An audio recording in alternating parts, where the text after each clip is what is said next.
Friends, இன்னைக்கு உங்களுக்கு ஆத்தி சூடியில் 56வது கூட சொல்லி தர போகிறேன். வாங்க நம்ம வீடியோக்குள்ளே போகலாம். தீவினை தீவினை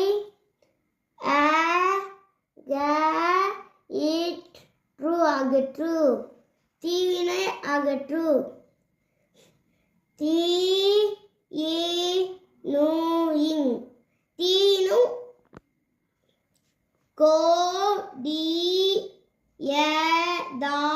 கொடியதான கொடியதான.